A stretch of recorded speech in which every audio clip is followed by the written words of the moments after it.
Hi ಎಲ್ಲರಿಗೂ good news. ಹೌದು, ಎಲ್ಲ ಗೃಹಲಕ್ಷ್ಮಿಯರಿಗೆ ಕರ್ನಾಟಕದ ರಾಜ್ಯದ ಜನತೆಗೆ ಗುಡ್ ನ್ಯೂಸ್ ಅಂತಲೇ ಹೇಳ್ಬೋದು. ಹೌದು, ಇವತ್ತು ಸುದ್ದಿಗಾರರೊಂದಿಗೆ ಮಾತನಾಡಿದ ಸಚಿವೆ ಲಕ್ಷ್ಮಿ ಹೆಬ್ಬಾಳ್ಕರ್ ಅವರು ಗೃಹಲಕ್ಷ್ಮಿಯರಿಗೆ ಹಣವನ್ನು ಇಂದಿನಿಂದ ಪ್ರಕ್ರಿಯೆಯನ್ನು ಆರಂಭ ಮಾಡಿದ್ದೀವಿ. ಇನ್ನು 8ರಿಂದ 10 ದಿನಗಳ ಒಳಗಾಗಿ ಎಲ್ಲರ ಖಾತೆಗೆ ಹಣವನ್ನು ವರ್ಗಾಯಿಸ್ತೀವಿ. 4,000 ಮತ್ತು ಇನ್ನೂ 2,000 ಸೇರಿ ಎಲ್ಲರಿಗೂ 3 ಕಂತಿನ ಹಣವನ್ನು ನಾವು ಎಲ್ಲರಿಗೆ ಬಿಡುಗಡೆ ಮಾಡ್ತೀವಿ ಅಂತ ಲಕ್ಷ್ಮಿ ಹೆಬ್ಬಾಳ್ಕರ್ ಅವರು ಹೇಳಿದ್ದಾರೆ. ಅವರಿಗೆ ಆಕ್ಸಿಡೆಂಟ್ ಆದ ಬಳಿಕ ಅನೇಕ ವಿಷಯಗಳು ನೋಡಿದ್ದೀನಿ ಮತ್ತು ಅನೇಕ ಸೋಷಿಯಲ್ ಮೀಡಿಯಾದಲ್ಲಿ ನೆಗೆಟಿವ್ ಸ್ಪ್ರೆಡ್ ಆಗೋದನ್ನು ನಾನು ನೋಡಿದ್ದೀನಿ. ಯಾರೂ ಆತಂಕಗೊಳ್ಳಬೇಡಿ ಮತ್ತು ಯಾರೂ ಭಯ ಬೀಳಬೇಡಿ. ಏಕೆಂತಂದರೆ ವಿರೋಧ ಪಕ್ಷದವರು ಹೇಳಿದ ಹಾಗೆ ನಾವು ಯಾವುದೇ ಗ್ಯಾರಂಟಿಗಳನ್ನು ನಿಲ್ಲಿಸ್ತಾ ಇಲ್ಲ.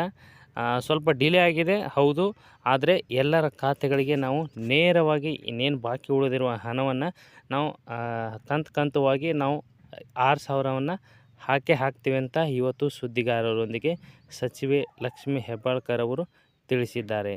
ಮತ್ತು ಸರ್ಕಾರ ಕೂಡ ಇದಕ್ಕೆ ಅಸ್ತು ಹೊಂದಿದೆ. ಅದಕ್ಕೆ ಬೇಕಾದಂಥ ಎಲ್ಲ ವ್ಯವಸ್ಥೆಯನ್ನು ಇಂದಿನಿಂದ ಎಲ್ಲ ಪ್ರಕ್ರಿಯೆಗಳು ಆರಂಭವಾಗುತ್ತವೆ. 1 ದಿನ ಅಥವಾ 2 ದಿನ ಲೇಟ್ ಆಗ್ಬೋದು. ಎಲ್ಲರ ಖಾತೆಗಳಿಗೆ ನಾವು ಹಣ ಹಾಕ್ತೀವಿ ಅಂತ ಇವತ್ತು ಸುದ್ದಿಗಾರರೊಂದಿಗೆ ಸ್ಪಷ್ಟವಾದ ಮಾಹಿತಿಯನ್ನು ಸರ್ಕಾರ ನೀಡಿದೆ ಅಂತಲೇ ಹೇಳ್ಬೋದು. ಗೃಹಲಕ್ಷ್ಮಿಯರಿಗೆ ವೇಟ್ ಮಾಡ್ತಾ ಇದ್ದಂಥ ಪ್ರತಿಯೊಬ್ಬರು ಇದು ಸಂತೋಷದ ವಿಷಯ ಅಂತಲೇ ಹೇಳ್ಬೋದು. ಎಲ್ಲರ ಖಾತೆಗಳಿಗೆ ನಿಮ್ಮ ಹಣ ಖಂಡಿತ ಬಂದೇ ಬರ್ತದೆ.